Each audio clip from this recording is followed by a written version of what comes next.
Welcome to Bayou Time. I'm Jacob DeGate. It's now my pleasure to introduce two folks that I know pretty well from working together with them at the Levee District. All the way on the end, we have Angela Hidalgo, who is the CFO and Executive Secretary of the Terrebonne Levee District.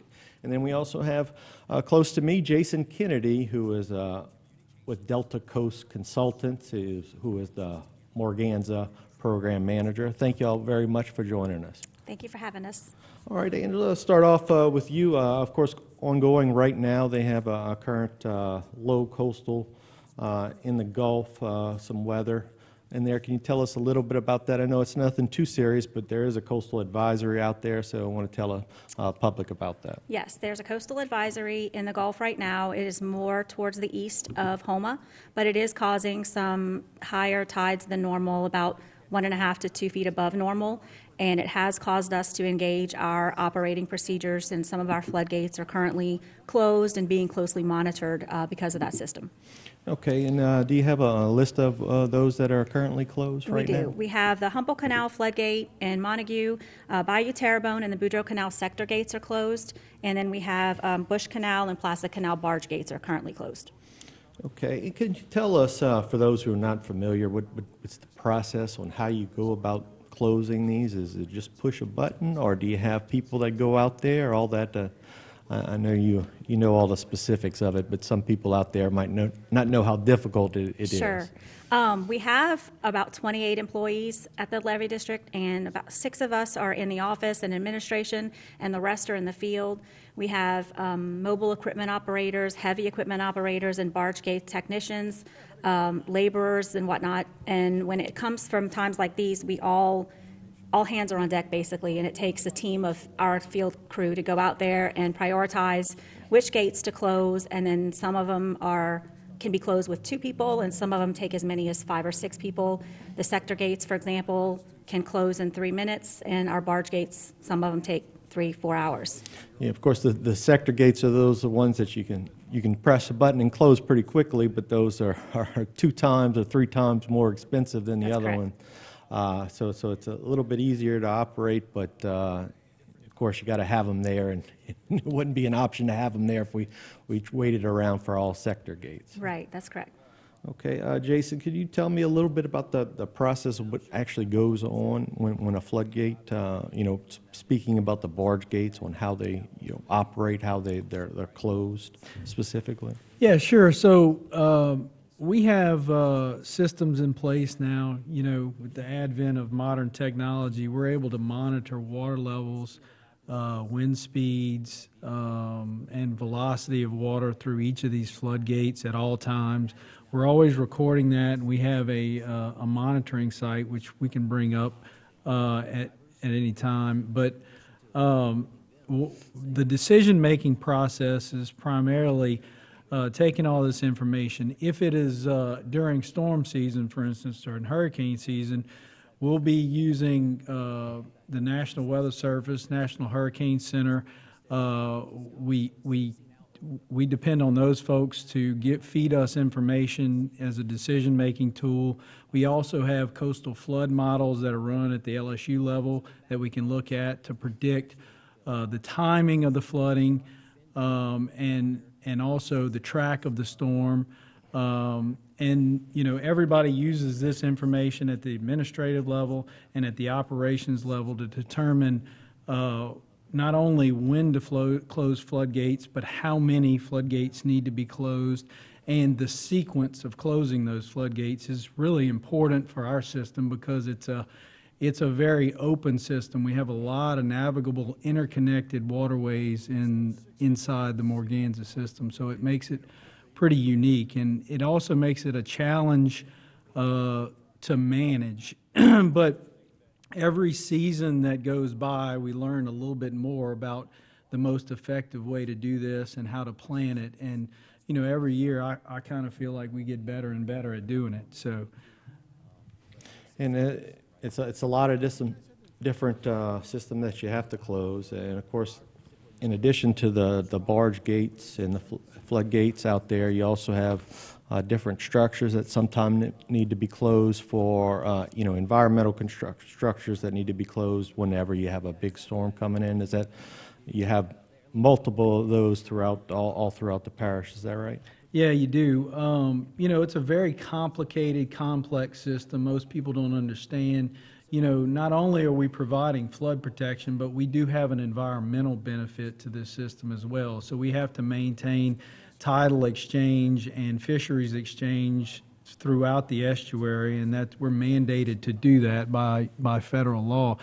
So, planning all these, not only the floodgate openings and closures, but closures of environmental structures becomes part of the management of the system.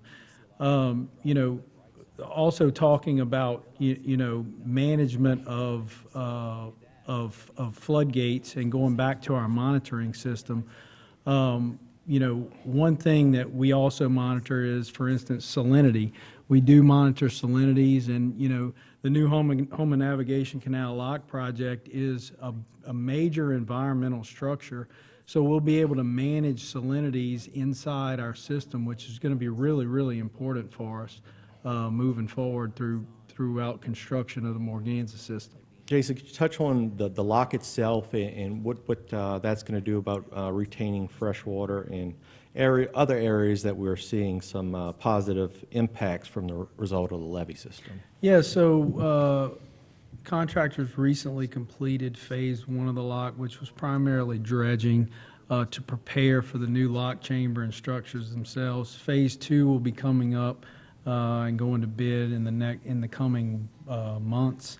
And that will be involve construction of the actual flood side and protected side, sector gates, the lock chamber itself. So once phase 2 is complete, you'll have a functioning lock system, quite a massive lock system.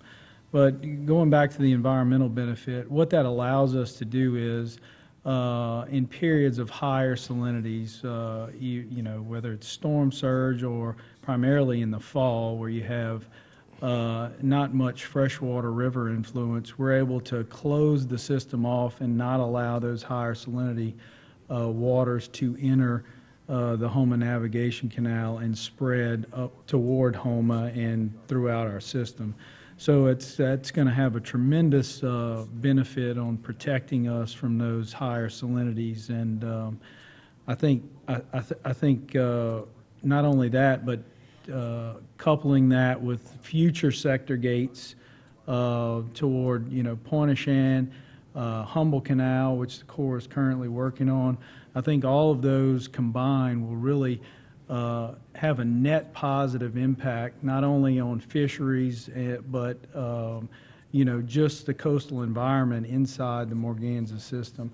And like you mentioned before, we're already seeing positive impacts to wetlands on the protected side of some of these systems that have already been built. Like you said, Pointe-aux-Chenes, we're seeing a lot of impact, benefits there in the Montague Marsh Management Unit. All right, switching gears a little bit, I know we mentioned previously about the website out there, or the access for the public to be able to see which gates are open and closed. Angela, if you want to tell the public out there on how they can have access to the site and what they can do to sign up for alerts for that. Sure. Several years ago, we developed a web-based application, a website, and it is www.tlcd.org/mobile, M-O-B-I-L-E, and it's a site that the public can go to, and you can notice, as like right now, we have several floodgates closed, as we talked about earlier, but the red icons indicate it's closed, where the green indicates they're open, and the yellow ones are being monitored for potential closure. So you see we have 2 so far that are being monitored for closure. And at the bottom of the site, there's a map that you can go to. It's interactive, and if you click on it, it brings up a geographic area of the system with the same corresponding colors for which gates are open, closed, or pending closed. And you can click on it. It tells you the name of the floodgate, so you can orient yourself if you're, trying to figure out where you are and what gates are closed near you. And also at the bottom, there's something called register. It's a little, looks like a little bell, and you can click on it, and at that point, you enter in your name, your email address, and your cell phone number, and then as we push out notifications on our side, you'll receive a text message letting you know when floodgates are being opened and closed or other operating conditions warrant any type of emergency, notifications. And it's become a pretty useful tool. I think I have 5,000 people signed up right now to receive notices, and every hurricane, a couple hundred more people sign up for it because Sure. they do find that it's really useful, and we're super proud of it and use it a lot for a lot of different things. So, but that's a public site, and anyone can go to it and register to receive notifications from us. And if you look at it, if you pull up the screen one more time and you click the bottom, I think the news and alert section, if you click on Yeah. that is where those, I That's guess. a history, of the notices that we've pushed out, and you can see some of them are recent. And that's having directly to do with the system we're experiencing right now. Okay, and so this is something that you do throughout the year, and like you said earlier, Jason, this is in the springtime. At this time, this is a time that's very active as to closures and whatnot. Yeah, a lot of people don't realize that, the spring, early spring through early summer, outside of actual hurricane season, is the time where we have the most frequent response to floodgate closures in the system, primarily due to systems like you're seeing right now. Small, low-pressure systems moving from west to east across the mid-Gulf that generate strong southeast winds at, sometimes 20 to 30 knots. And they persist for a period of days, not just 12 hours, but 2 to 3 days. And that really drives up tides primarily at the time of high tide, which is what you're seeing right now. They don't present a really maximum like coastal surge threat, but it's that 1 to 2 foot coastal surge that, areas in the lower bayou communities, that can mean wet or dry. So, and that has impacts on, commercial fishing, as well as people with recreational camps and things down the bayou, and some residences also. Jason, before the break, we're talking a little bit about some of the things that you're able to access to view the conditions in real time, if you want to expand on that a little bit. Yeah, so taking a look at this is a tool that we use, our floodgate monitoring site. So at each of our floodgates, we have instrumentation that allows us to view water levels, in some cases wind speed, in some cases it measures rainfall if that's available there, as well as the current velocity of the speed of the water and which direction is traveling, if the tide's going in or out. So we're able to come to a dashboard and look all at once at all of these sites, as well as going to the individual site, and we can view what's happening in real time.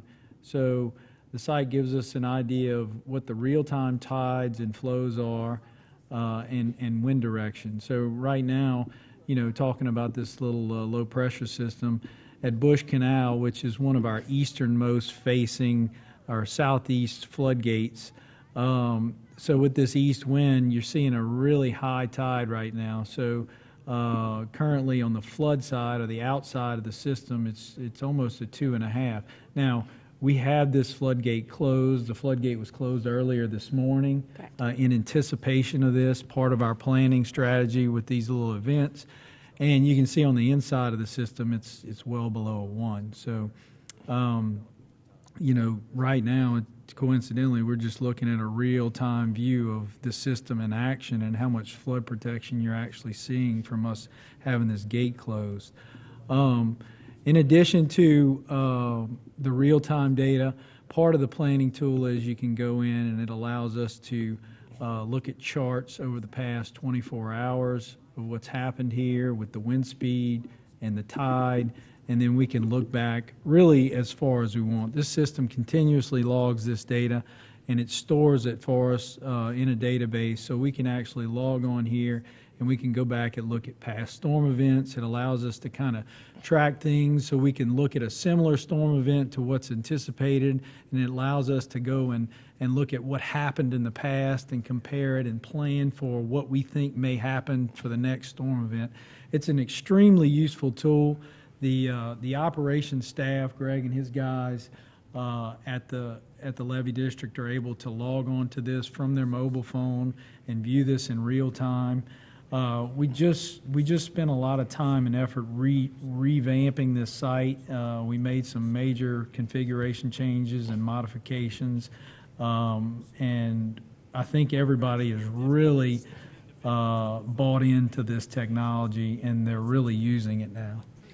And it certainly seems helpful, and again, for those big storms, you can really tell, and how well the system is performing, or if you can tell if something is maybe not performing well or something, and whether something needs to be done. If you see water rising on the inside for some reason, you need to investigate at that point. It's another, I guess, benefit of it being able to view it in real time.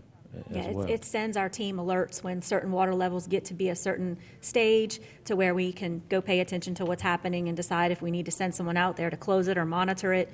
We've had issues in past storms where the gauges didn't really read what we thought it were going to read because we had an issue, and we were able to respond quickly and efficiently. And so it's become very useful for us. I know other parishes are looking at integrating this technology with their systems, like in South Lafourche maybe. And we're also working with LSU and some of the people from the Weather Service to help do better forecasting using our data. So it's pretty interesting right now, and it's exciting time for us. That's good. And Jason, you mentioned earlier about salinity. Have we got that anywhere yet, or is that some stuff that's coming online? Yeah, so we currently only measure salinity at the Houma Navigation Canal lock, or really the Boba Dove floodgate right now. And we'll, obviously one of the major purposes, like we talked about, of the lock system is to control salinity and spread fresh water through our system. So we're going to measure it there. We do have plans to add salinity at other floodgates, and that's easy to incorporate it into this system. So, part of our expansion of this system in the future will be to add more salinity measurement at different locations throughout the Morganza system. All right. Briefly on about almost out of time, but a lot of people, they still say locks, and they refer to everything as the locks. But we only really have right now 2 locks, Boudreaux Canal and Bayou Terrebonne locks, and then hopefully the H&C locks, when that comes online. But can you tell us the difference in how that affects navigation and the benefits of having a lock as opposed to a floodgate? Yeah, true. So, Bayou Terrebonne and Boudreaux Canal were not always locks. A lot of people called them locks, but it's just a single sector gate. So when it was open, water was free to exchange from the inside to the outside, and when it was closed, it wasn't. So it's just a simple closure. A true lock system has an intermediate chamber that allows you to control the water in the intermediate chamber without just exchanging a free flow of water from the flood side to protected side. So what that allows you to do is you can change the level of a vessel, kind of like the locks along the Mississippi River. It allows you for a vessel to come into the lock chamber. The chamber is closed. You flood the lock chamber to the level of the outside or the inside, depending on which way the traffic is traveling. All right, and that'll certainly be useful to all those traveling out there on the bayous and the navigation canal, and I'm sure that's something that they'll look forward to in the future. Thank you very much for joining us. We're out of time. Appreciate it. Thank you. Stay tuned for more right here on HTV.